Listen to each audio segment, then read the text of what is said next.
Indian റെയിൽവേയിൽ ഒരു സ്ഥിരജോലി ആഗ്രഹിക്കുന്നവർക്ക് പുതിയൊരു നോട്ടിഫിക്കേഷൻ കൂടി ഇപ്പോൾ ഓൺലൈനായിട്ട് വിളിച്ചിട്ടുണ്ട്. താല്പര്യമുള്ളവർക്ക് ഇപ്പോൾ ഓൺലൈൻ അപേക്ഷ സമർപ്പിക്കാനായിട്ട് സാധിക്കുന്നതാണ്. പ്രധാനമായിട്ടും നമ്മുടെ കേരളത്തിൽ ഉൾപ്പെടെ ഇതിന് പോസ്റ്റിങ്ങും കാര്യങ്ങളൊക്കെ ലഭിക്കുന്നതായിരിക്കുമെന്നും കൂടി ശ്രദ്ധിച്ചിരിക്കാം. അപ്പോൾ ഇതിൻ്റെ കംപ്ലീറ്റ് ഡീറ്റെയിൽസ് നമുക്ക് ഈ വീഡിയോ ഭാഗത്തിലൂടെ നോക്കാം. പ്രധാനപ്പെട്ട കാര്യങ്ങളൊക്കെ തന്നെ ചെക്ക് ചെയ്യാവുന്നതാണ്. മാക്സിമം ഇത് സുഹൃത്തുക്കളിലേക്ക് നിങ്ങൾ ഷെയർ ചെയ്യാൻ മറക്കണ്ട. ഇതെങ്ങനെ നോക്കണം എന്നുള്ളൊരു കാര്യം കൂടി പറഞ്ഞുതരാം. കുറച്ച് വലിയ PDF ആണ്. അപ്പോൾ ഇതിലെങ്ങനെയാണ് കാര്യങ്ങൾ മനസ്സിലാക്കേണ്ടത് എന്നുള്ള ഡീറ്റെയിൽസ് കൂടി ഞാൻ കൃത്യമായിട്ട് ഈ ഒരു വീഡിയോ കാണുന്നതിലൂടെ നിങ്ങൾക്ക് മനസ്സിലാക്കാനായിട്ട് സാധിക്കുന്നതാണ്. സോ ഇവിടെ നിങ്ങൾക്ക് കാണാൻ സാധിക്കും ഇതിൻ്റെ അപേക്ഷ തുടങ്ങിയിട്ടുള്ളത് ഏകദേശം 28/6/2025 അന്ന് നമ്മുടെ ചാനലിലൂടെ വാട്സപ്പ് ചാനലിലൂടെയൊക്കെ നമ്മൾ പറഞ്ഞിരുന്നു അപേക്ഷ തുടങ്ങിയിട്ടുണ്ടെന്നുള്ള കാര്യം. അതുപോലെ തന്നെ ക്ലോസിംഗ് ഡേറ്റ് നിങ്ങൾക്ക് ഇവിടെ കാണാൻ സാധിക്കുന്നതാണ്. ഏകദേശം 28/7/2025 വരെ നിങ്ങൾക്ക് അപേക്ഷിക്കാനായിട്ട് സാധിക്കുന്നതാണ്. ഈ ഒരു ഡേറ്റിന് മുൻപായിട്ട് നിങ്ങൾ അപേക്ഷിക്കേണ്ടതായിട്ടുണ്ട് എന്ന് പ്രത്യേകം ശ്രദ്ധിച്ചിരിക്കുക. അതുപോലെ തന്നെ പിന്നെ ഇതിൻ്റെ അപേക്ഷാ ഫീസ് അടക്കാനായിട്ട് എക്സ്ട്രാ നിങ്ങൾക്ക് ദിവസങ്ങൾ നൽകുന്നുണ്ട്. എക്സ്ട്രാ 2 ദിവസം കിട്ടുന്നതായിരിക്കും. 30/7/2025 വരെ ഫീസ് അടക്കാനുള്ള സൗകര്യം വീണ്ടും റെയിൽവേ നൽകുന്നുണ്ട്. നിങ്ങൾ അപേക്ഷിക്കുന്ന ആ ഒരു സമയത്ത് തന്നെ ഫീസ് അടക്കാം. അല്ലാത്ത പക്ഷം അപേക്ഷിക്കുമ്പോൾ അടക്കാൻ സാധിച്ചില്ലെങ്കിൽ മറ്റൊരു ദിവസം അടക്കാവുന്നതാണ്. എല്ലാവർക്കും ഫീസ് ഉണ്ട്. ഫീസിൻ്റെ കാര്യങ്ങളൊക്കെ വ്യക്തമായി പറഞ്ഞു തരാം. അതുപോലെ തന്നെ നിങ്ങൾ എന്തെങ്കിലും തെറ്റുകൾ അപേക്ഷയിൽ വരുത്തുകയാണെങ്കിൽ അത് തിരുത്താനായിട്ട് 1/8/2025 മുതൽ 10/8/2025 വരെ ഒരു ടൈം നൽകുന്നുണ്ട്. തെറ്റ് വരുത്താതെ തന്നെ അപേക്ഷിക്കാൻ നോക്കുക. കാരണം തെറ്റ് വരുത്തുമ്പോൾ പിന്നെ അപേക്ഷാ ഫീസ് അല്ലെങ്കിൽ തിരുത്താനുള്ള ഫീസ് അത് കൊടുക്കേണ്ടതായിട്ട് വരും. ഒന്നാമത് നമ്മൾ നല്ലൊരു എമൗണ്ട് ഫീസായിട്ട് അടച്ചിട്ടാണ് ഇതിന് അപേക്ഷിക്കുന്നത്. അപ്പോൾ തെറ്റ് വരുത്താതെ നിങ്ങളുടെ ഡീറ്റെയിൽസ് ഒക്കെ നിങ്ങളുടെ ഡീറ്റെയിൽസ് ആണ് ആരെക്കാളും നന്നായിട്ട് നിങ്ങൾക്ക് കൊടുക്കാൻ സാധിക്കും. അപ്പോൾ അതൊന്നും തെറ്റാതെ തന്നെ നിങ്ങൾ കൊടുക്കാനായിട്ട് ശ്രദ്ധിക്കേണ്ടതായിട്ടുണ്ട്. ഇനി വന്നിട്ടുള്ള പോസ്റ്റുകളും അതിൻ്റെ സാലറി അതുപോലെ ഏജ് ലിമിറ്റ് കാര്യങ്ങളൊക്കെ നോക്കാം. ടെക്നീഷ്യൻ പോസ്റ്റിലേക്കാണ് അപേക്ഷ വിളിച്ചിട്ടുള്ളത്. ഗ്രേഡ് 1 സിഗ്നൽ കാണാൻ സാധിക്കുന്നതാണ്. ലെവൽ 5 ആണ്. പേ സ്കെയിൽ 29,200 മുതലാണ് സ്റ്റാർട്ടിങ്. ഇത് ബേസിക് മാത്രമാണ് കേട്ടോ. ഇതിൻ്റെ കൂടെ അലവൻസും കാര്യങ്ങളൊക്കെ ഉണ്ടാവും. അതുപോലെ തന്നെ മെഡിക്കൽ സ്റ്റാൻഡ് പറയുന്നത് B1 ആണ് നിങ്ങൾക്ക് കാണാൻ സാധിക്കും. പിന്നെ 18 to 33 വയസ്സ് വരെയുള്ളവർക്ക് അപേക്ഷിക്കാൻ സാധിക്കുന്നതാണ്. ഏകദേശം 183 ഒഴിവുകളാണ് അവിടെ റിപ്പോർട്ട് ചെയ്തിട്ടുള്ളത്. അതുപോലെ തന്നെ ടെക്നീഷ്യൻ ഗ്രേഡ് 3 കാണാൻ സാധിക്കുന്നതാണ്. ലെവൽ 2 ആണ്. പേ സ്കെയിൽ 19,900 മുതൽ നിങ്ങൾക്ക് ബേസിക് സാലറി തന്നെ ലഭിക്കുന്നതായിരിക്കും. അതുപോലെ ഏകദേശം 18 to 30 വയസ്സ് വരെയുള്ളവർക്കാണ് അപേക്ഷിക്കാൻ സാധിക്കുന്നത്. 6,055 വേക്കൻസിയാണ് റിപ്പോർട്ട് ചെയ്തിട്ടുള്ളത്. ആകെ മൊത്തമുള്ള വേക്കൻസിയും കൂടി നിങ്ങൾക്ക് ഇവിടെ കാണാൻ സാധിക്കും.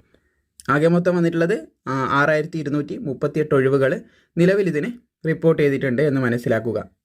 പിന്നെ മെഡിക്കൽ സ്റ്റാൻഡ് നമ്മൾ പറഞ്ഞിട്ടുണ്ടായിരുന്നു. B1 B2 അതുപോലെ A3 എന്നൊക്കെ പറഞ്ഞ് കൊടുത്തത് കാണാൻ സാധിക്കും.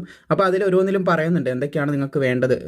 ഡിസ്റ്റൻസ് വിഷൻ അതുപോലെ നിയർ വിഷൻ ഐസൈറ്റ് കാര്യങ്ങളൊക്കെ ഓരോന്നിലും പറയുന്നതായിട്ട് കാണാൻ സാധിക്കും. അപ്പോൾ നിങ്ങളുടേത് ഏതാണ് സൂട്ടായിട്ട് വരുന്നത് അത് ഏകദേശം നിങ്ങൾക്ക് കാണാൻ സാധിക്കുന്നതാണ്. 9ാമത്തെ പേജിൽ PDF-ൻ്റെ 9ാമത്തെ പേജിലായിട്ട് കൊടുത്തതായിട്ട് നിങ്ങൾക്ക് കാണാൻ സാധിക്കുന്നതാണ്.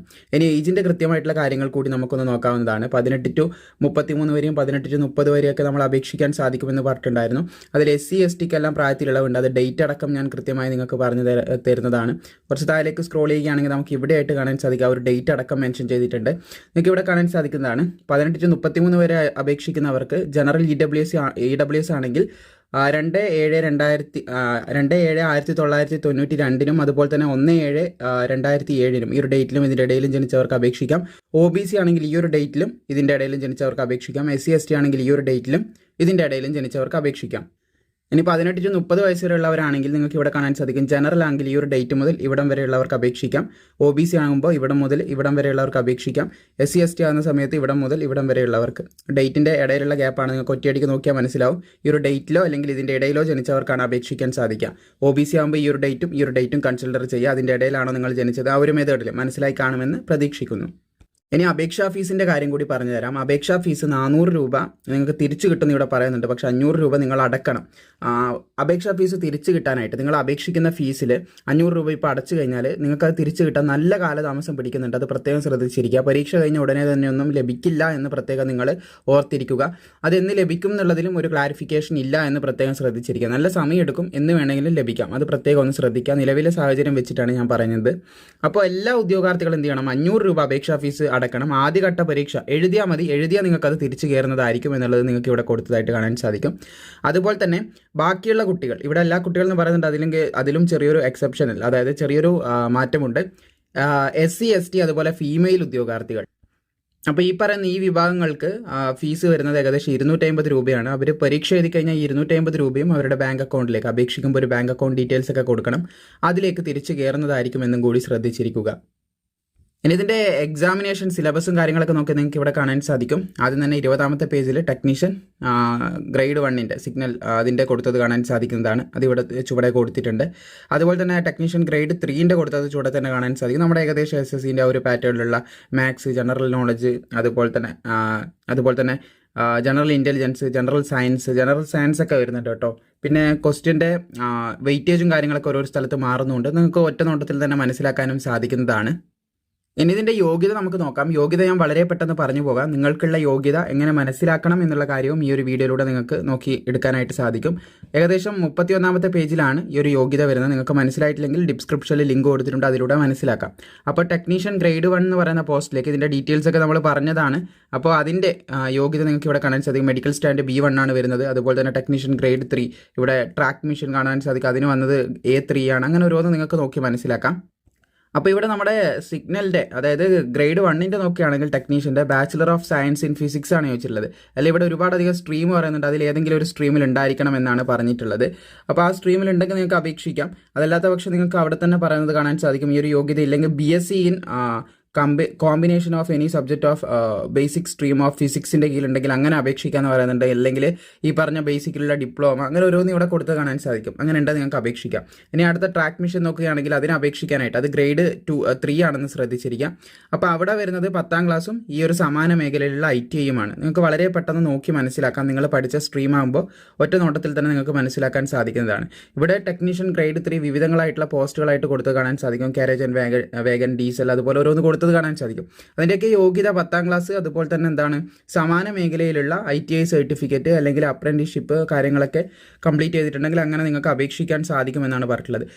ഞാൻ പതിയാണ് സ്ക്രോൾ ചെയ്യുന്നത്. ഒറ്റ നോട്ടത്തിൽ തന്നെ നിങ്ങൾക്ക് മനസ്സിലാക്കി എടുക്കാനായിട്ട് സാധിക്കുന്നതാണ്. ടെക്നീഷ്യൻ ഗ്രേഡ് 3 ഒട്ടുമിക്ക എല്ലാത്തിൻ്റെയും യോഗ്യത ഇതുപോലെ തന്നെയാണ് പറഞ്ഞിട്ടുള്ളത്. 10ാം ക്ലാസ് വേണം. അതുപോലെ തന്നെ നിങ്ങൾക്ക് വീഡിയോ പോസ് ചെയ്യാം കേട്ടോ. നിങ്ങൾ ITI പഠിച്ചിട്ടുണ്ടെങ്കിൽ വീഡിയോ പോസ് ചെയ്തൊന്ന് നോക്കാവുന്നതാണ്. ഇവിടെയുള്ള ഏതെങ്കിലും ആദ്യം ഈ ഒരു മെയിൻ പോസ്റ്റിൻ്റെ നോക്കുക. ഇലക്ട്രിക്കൽ എന്ന് പറയുന്നത് നിങ്ങൾ ഇലക്ട്രിക്കലുമായിട്ട് ബന്ധപ്പെട്ട് പഠിച്ചിട്ടുണ്ടോ, ഉറപ്പായിട്ട് ഇവിടെയുള്ള ക്വാളിഫിക്കേഷൻ കൂടി നോക്കുക. അതിൽ നിങ്ങൾ പഠിച്ചതുണ്ടാവും. അപ്പോൾ ആ ഒരു രീതിയിൽ എന്ത് ചെയ്യാം, നിങ്ങൾക്ക് വളരെ പെട്ടെന്ന് ഈ കാര്യം മനസ്സിലാക്കി എടുക്കാനായിട്ട് സാധിക്കുന്നതാണ്. പിന്നെ ടെക്നീഷ്യൻ ഗ്രേഡ് 3 വന്നത് കാണാൻ സാധിക്കുന്നതാണ്. മറ്റുള്ള പോസ്റ്റുകൾ വന്നിട്ടുണ്ട്, അതിൻ്റെ നോക്കി മനസ്സിലാക്കാം. അങ്ങനെ ഒരുപാട് പോസ്റ്റുകളുണ്ട്. ഇതിൻ്റെയൊക്കെ സെപ്പറേറ്റ് എടുത്ത് പറഞ്ഞു കഴിഞ്ഞാൽ വീഡിയോൻ്റെ ലെങ്ത്ത് കൂടുന്നത് കൊണ്ടാണ്. നിങ്ങൾക്ക് പോസ് ചെയ്യാം, എന്നിട്ട് വീഡിയോയിൽ നിന്ന് തന്നെ നോക്കി മനസ്സിലാക്കാനായിട്ട് സാധിക്കുന്നതുമാണ്. ഇത്രയധികം പോസ്റ്റുകൾ വന്നിട്ടുണ്ട്. ടെക്നീഷ്യൻ ഗ്രേഡ് 3 അതുപോലെ തന്നെ ഗ്രേഡ് 1 എന്നുള്ള രീതിയിലാണ് വന്നിട്ടുള്ളത്. ഇനി നമ്മുടെ സോണൽ വേക്കൻസിയും താഴെ തന്നെ കൊടുത്തിട്ടുണ്ട്. 41ാമത്തെ പേജ് മുതൽ സോണൽ വേക്കൻസിയും കാര്യങ്ങളൊക്കെ മെൻഷൻ ചെയ്തതായിട്ട് കാണാൻ സാധിക്കും. അവിടെ നിങ്ങൾക്ക് എവിടെയാണോ താല്പര്യം അവിടത്തേക്ക് അപേക്ഷിക്കാം. കൂടുതൽ വേക്കൻസിയും കാര്യങ്ങളൊക്കെ നോക്കിയിട്ട് ഇപ്പോൾ നമ്മുടെ തിരുവനന്തപുരത്തിൻ്റെ ഇവിടെ വന്നത് നിങ്ങൾക്ക് കാണാൻ സാധിക്കും. തിരുവനന്തപുരത്ത് എത്ര വേക്കൻസി ഉണ്ട്, കാര്യങ്ങളുണ്ട്, ഇതൊക്കെ നിങ്ങൾക്ക് ഇതിലൂടെ നോക്കി മനസ്സിലാക്കാനും സാധിക്കുന്നതാണ്. ടെക്നീഷ്യൻ ഗ്രേഡ് 1 സിഗ്നൽ അതിൻ്റെ എല്ലാം എന്തൊക്കെ വന്നിട്ടുണ്ടെന്നുള്ളത് ഇവിടെ വ്യക്തമായിട്ട് കൊടുത്തിട്ടുണ്ട്. അപ്പോൾ നിങ്ങൾക്ക് താല്പര്യമുള്ള നോക്കി മനസ്സിലാക്കി അപേക്ഷിക്കാനായിട്ട് സാധിക്കുന്നതാണ്. ഇപ്പോൾ ഈ ഒരു വീഡിയോ ഇഷ്ടപ്പെട്ടാൽ ലൈക്ക് ചെയ്യുക. മാക്സിമം സുഹൃത്തുക്കളിലേക്കും അതുപോലെ തന്നെ നിങ്ങളുടെ അറിവിലുള്ള റെയിൽവേ ജോലി ആഗ്രഹിക്കുന്ന ഈ പറഞ്ഞ യോഗ്യതയുള്ളവരിലേക്കും ഇത് ഷെയർ ചെയ്യാനായിട്ട് മറക്കേണ്ട.